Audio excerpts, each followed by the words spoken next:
Welcome, NBA bettors from around the globe, to the Tuesday edition of the Release Show. I'm your host, John Meller, sports betting analyst here at Covers.com, and I'm joined by Adam Scherher of EV Analytics.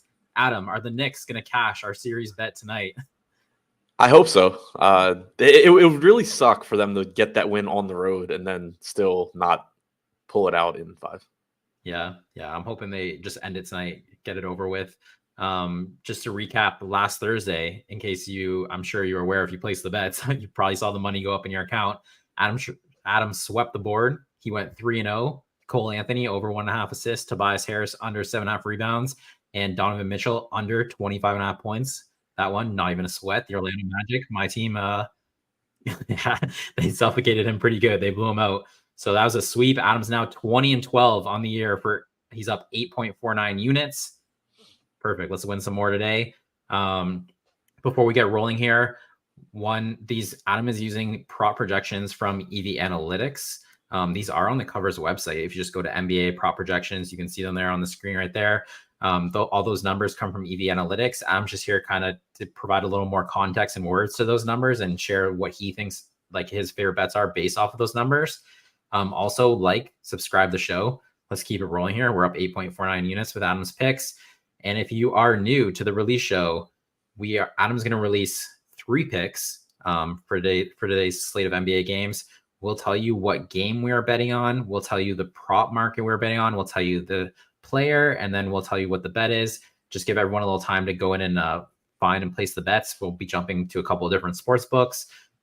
Please let us know where you placed the bet, what number you grabbed, if there's a better number out there, because it's fluid for us as well. This is a market, it's nothing static. So just help out your fellow bettors. If there is a better price out there, it also kind of depends where you live too. So you might have access to some different books as well. And lastly, please let me know where you're watching from. Last time we had Anchorage, Alaska, Wichita, Kansas, and I'm blanking on one. I wrote down, I think Des Moines, Iowa was another one. I actually have a map. It's getting framed. It's going to go on that wall over there. I'll have to pan my camera the one day. It's actually pretty big, so it's going to be pretty cool. So I'm excited about that. So please let me know where you're watching from as well. Let's get rolling here. First pick, and we are going to DraftKings. And the game we are looking for is Indiana Pacers, Milwaukee Bucks. This is one series. I remember when those series odds dropped, it was plus 265 for the Pacers. I did not hit the button. I was kind of focused more on some other series and regrets. Okay, the player or the market we're looking for is a combo. It's points and rebounds. And then the player we are looking at, this number's moved on us. So we might need your help a little here. We might have to see if we can find, the bet is Khris Middleton under 33.5 points and rebounds. It was minus 102. It's now minus 112. Before you hit the button on that price, before we came on here, the next best was ESPN minus 105 and BetMGM minus 105 as well. So this probably isn't the best price. It was 2 minutes ago when it was minus 102, but it's moved on us here. So once again, that's Khris Middleton under 33.5 points and rebounds. I would go look at BetMGM and ESPN because those were the two right behind this price before we came on here, and they were minus 105. Adam, if you want to break this one down for us. Yeah, I mean, this one is scary just because, you don't have Giannis, you don't have Dame. Obviously, the opportunities are going to be there for Middleton to contribute a lot in the way of scoring, and then just get whatever rebounds, while he's on the floor. But he's also not the same level of player that he was in the past. Like, he can only step up so much. He only has so much ability at this point. Not to say he's bad, but he's not as good as he used to be. So the opportunities will be there, but still projects under here. We have him at 37 minutes. Certainly could play more. Played like 39 and change last game. But from a median outcome, 37 is a pretty realistic projection. But even if you wanted to add a minute or two to that, we do have a pretty nice margin for error here, projecting him for just shy of 30 points plus rebounds, line at 33.5. So just looks like we have a pretty nice margin. So I'm doing a quick look at all the sports books here, and some people are saying in the chat too, it looks like minus 112 at DraftKings actually is still the best price. Looks like it's moved across the board here, across a lot of sports books. It looks, I think I saw FanDuel, maybe PointsBet went to 32.5. So this is literally moving right now. So you might want to actually grab that minus 112 at DK.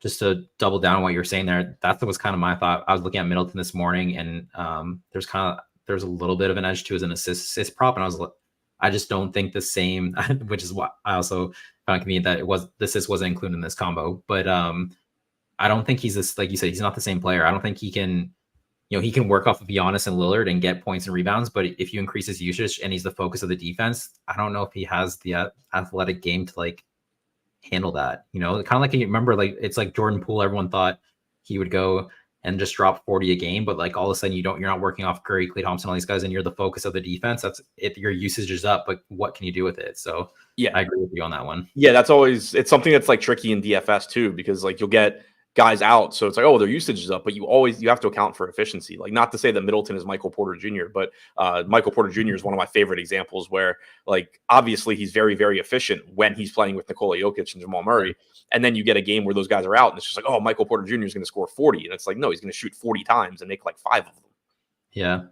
Yeah, I'm with you on this one. I don't think Khris Middleton is that guy anymore, and obviously this total's up because those guys are out. So once again, the first release is Khris Middleton under 33.5 points and rebounds, -112 DraftKings. We are going to stay at DraftKings, and we're going to the Philadelphia 76ers New York Knicks game. We almost lost this. Everything went off the board like 5 minutes before we came on air because Joel Embiid is not at shoot around, but we are still rolling with this one. So we're going to player rebounds.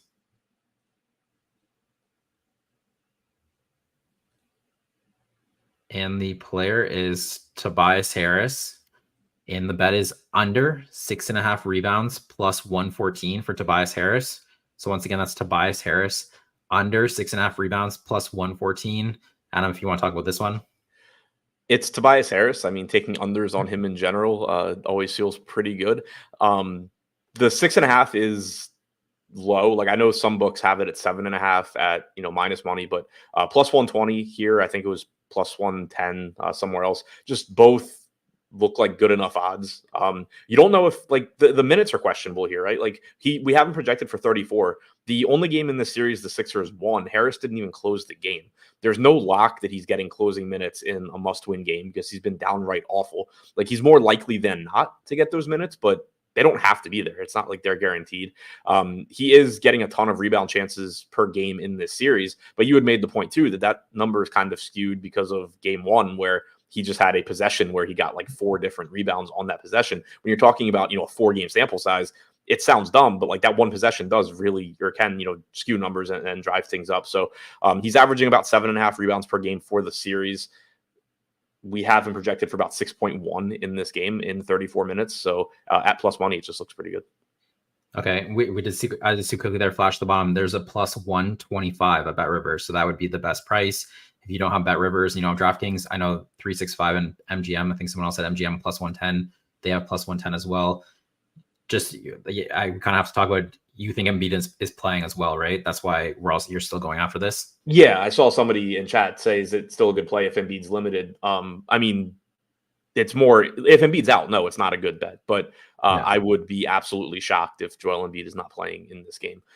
Him not being at shoot around, like him not being at shoot around for a migraine means nothing to me, because you're just going to tell him to stay home and, not waste his time and energy at shoot around. He doesn't need to be at shoot around. He's Joel Embiid. So like, I'd be very surprised if he doesn't play. As far as being limited, like, that's obviously difficult to quantify because we've seen it all series. He's been hurt all series. He's going to go out there. He's going to play big minutes. Yeah, he might end up taking the entire second half off of rebounding. We've already seen that happen. But assuming he plays, it looks good. If he doesn't play, it doesn't look good, but it would be really surprising to me still if he doesn't play. And then for the 7.5, 6.5, I think it's like 7.5 -145. I want to say, just roughly in the market. You obviously both are good bets based on your projection, but just the under 6.5 +114-ish is that's a higher expected value. Is that where you're going after? Yeah, higher expected value, obviously a lower win rate, but as far as expected value goes, the odds make it worth it. Yeah, so just the probability gap's just a little bit bigger there, so that's why he's going under 6.5. So the second bet is Tobias Harris under 6.5 rebounds +114 on DK was what we gave out, but there's a +125 at Bet Rivers. And we'll move on to the third and final bet. And we're going to 365. And the game is the Orlando Magic against the Cleveland Cavaliers. little bounce back for my Magic. Beat him up pretty good in Orlando. We are going to the assist market. And the player we are looking for is Markelle Fultz. And the numbers there, which is good. So the bet is Markelle Fultz over 1.5 assists plus 170. So once again, that's Markelle Fultz over 1.5 assists plus 170. If you don't have 365, there's a plus 165 at BetMGM. Adam, if you want to break this one down. Yeah, I like this one. I mean, obviously at plus 170, you're not expecting to win it all that often, but he's been running really bad on assists in this series. Also, his average playing time for the series, I think, is skewed a little bit low. I believe it was game 2, he only played 6 minutes, didn't play at all in the second half. He played 17 minutes and 19 minutes in the last 2 games. Obviously, those games weren't the most competitive, so maybe he loses a couple of minutes if this game's tight. But I think, he's averaged about 13.5 minutes per game or so for the series. I think expecting around 15, 16 is more realistic. That's where we have him projected. And if you look at his potential assists for this series, now obviously Cleveland is a good defensive team, so you expect a lower conversion rate on Fultz's potential assists in this series than you would get for the regular season. But for the series, he's averaging 3.3 potential assists per game. And again, that's in like 13 minutes. So it's a couple fewer minutes than you expect. He's only converting like 0.3 assists. Is what he's averaging. So for the regular season, he had about a 54% conversion rate on his potential assists. In this series, he's at 9%. Even if you assume that he's going to convert at a lower percentage because of this matchup, 9 is obviously insanely low. So you have that. You also have, again, just most likely playing a couple more minutes than he's been averaging. It looks like a pretty good number here. Yeah, he had a good game against them game 4 on Saturday. So his minutes should, like, he was bullying them, getting to the rim and stuff. Just I'll double down on what you're saying there about his potential assists. A lot of the time, Markelle Fultz potential assists also are, he just like weaves his way through the lane a little bit and like does like circles and stuff and draws the attention of a big and then dumps it to another big for a dunk. So sometimes his potential assists are potentially of like really high value, like those should be converted type thing. And he did it a bunch of them in game 4 that he had.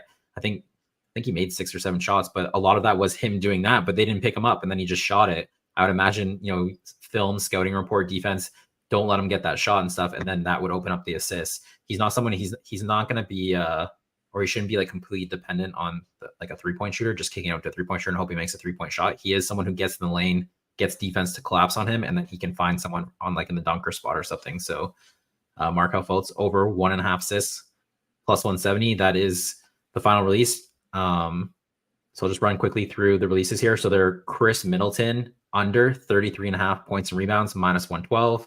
Tobias Harris under 6.5 rebounds, plus 114. And Markelle Fultz over 1.5 assists, plus 170. Adam, do you have any closing thoughts here? Let's go Knicks again. Yeah, that worked for us. Actually, it didn't work for us.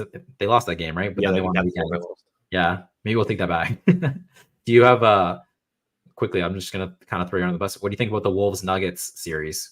I think it'll be a really good series. Like, obviously, I'm still going to lean Nuggets because they're just so good. But Minnesota is a very good team also. I didn't look at the line. I saw somebody tweeting that they thought the gap was a little bit too big, but I didn't see what it was. For the Wolves were like plus 195 when I saw it. Yeah. Too big for the Wolves or too big for the Nuggets? Whoever was tweeting it said they thought it was they thought there was value on Minnesota, and the person was a Denver fan who loves Denver, so I kind of took it at face value. I kind of feel the same way. I feel like there's a little bit of value on Minnesota, but I do have a futures bet on Minnesota, and it's each way. So they just make the Western Conference Finals. They cash half of the bet. So I already technically have a series price on them, so I'm just going to leave it. But I think the plus 195. I didn't go shopping. I didn't go look around. I was prepping for the show and our bets for today. But the Wolves side of things kind of caught my eye just because I think the big problem for the Lakers is, I think I brought this up before on the show or a different show, is you have to put so much team defense on Nikola Jokic, but they have no defender at the point of attack who can stop Jamal Murray. So like you're like, you can't put all this focus on Jokic because you also can't stop Murray. Where the Wolves, I find it interesting because you have Nickeil Alexander-Walker, you have Jaden McDaniels. All of a sudden, they can take away Jamal Murray, and now the team can focus on Jokic. And I think that really changes things. That's something the Lakers don't have. You're trying to guard him with Austin Reeves, D'Angelo Russell. You bring in Taurean Prince. and stuff like that. It's Jamal Murray's the one who's kind of hurting the Lakers. Then it also ends up Jokic has big games because they got to give some help to Murray, right? Where I think the Wolves are designed a lot better to face the Nuggets. So yeah, they have a lot of very good individual perimeter defenders. Yeah, and then I mean, even when you think of Jokic, I mean, technically he's facing the defensive player of the year, Rudy Gobert and stuff. And you have it's like you're not concerned about that matchup because Jokic is essentially matchup proof. But when obviously you have a good defensive center, a great defensive center in Gobert, but then when you also have Ant's a good defender too. All those guys on the wings, that it's a tough matchup. Yeah, I think that's gonna be an awesome series. I'm so excited for that series.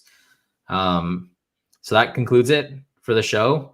Hopefully we'll get another sweep. Tobias Harris under rebounds was a part of the sweep on Thursday. So let's hope this guy can do it again for us. I mean, I was watching Sixers Knicks before I was studying the film, and I was like, is Tobias Harris even playing? I had to like rewind it. Is he on the floor? Like, where is this guy? But so hopefully he has one of those games for us again. Let's get a sweep. That concludes the NBA Prop Pick Show powered by EV Analytics. We will see you guys Thursday, 10:30 a.m. for more picks from Adam. Del, play the song.